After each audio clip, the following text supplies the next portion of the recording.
Good afternoon, everyone. David Paul speaking. Today I'm going to look at some resource shares. And I'm looking at three shares that I've been in and out of over the last few months. At the top of my little list is Kaz, then the BHP and Anglo American. Now, all of these shares on VectorVest are trading significantly below the VectorVest valuation, which is good. The relative value of all of these shares is on a scale between 0 and 2 excellent, and the relative value measures the price appreciation potential in relation to a AAA rated corporate bond over a window of 3 years into the future. Anything above 1.3 is really good. The relative safety, folks, tells us that there's been surprises, and that's hardly a surprise to anybody who's been following commodities, because up until about 18 months ago, many of these shares were basket cases. In fact, Anglo at one stage was a target for an acquisition. Commodity prices have moved up, copper prices moved up significantly, and that has changed over the last 18 months to 2 years. Nevertheless, these relative safety numbers still showing the impact of one of the longest bear markets in commodities in recorded history. Relative timing is positive, and 2 of the 3 shares are on a buy recommendation. A really good number across here is earnings growth over the next year. All of these 38%, 25%, 24%, all excellent. So let's have a look at the charts themselves. So I'm starting off with Kaz, and I like Kaz at the minute, folks. The green line reflects our valuation.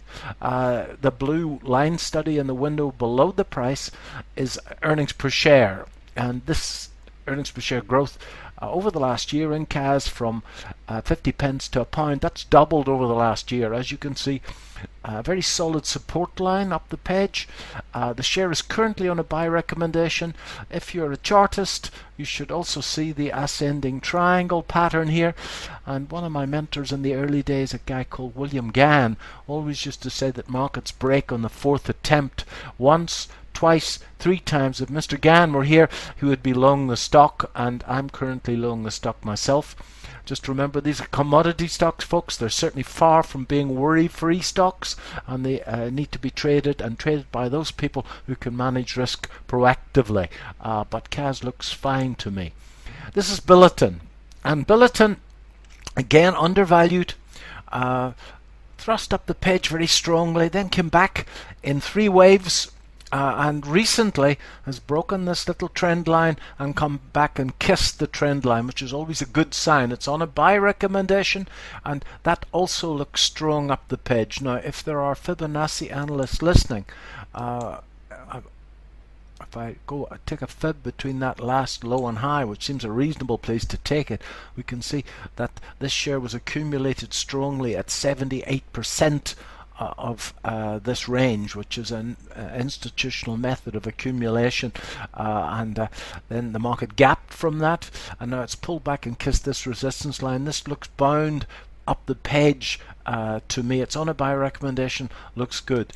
The third stock I want to look at is my old employer, Anglo American. Again, earnings per share risen strongly over the course of the last year. As you can see, the support line, which is pretty much easy to draw in at work. The share is undervalued, and as you can see, these support levels and those resistance levels pretty much in place where it was accumulated as it pulled back to these old highs.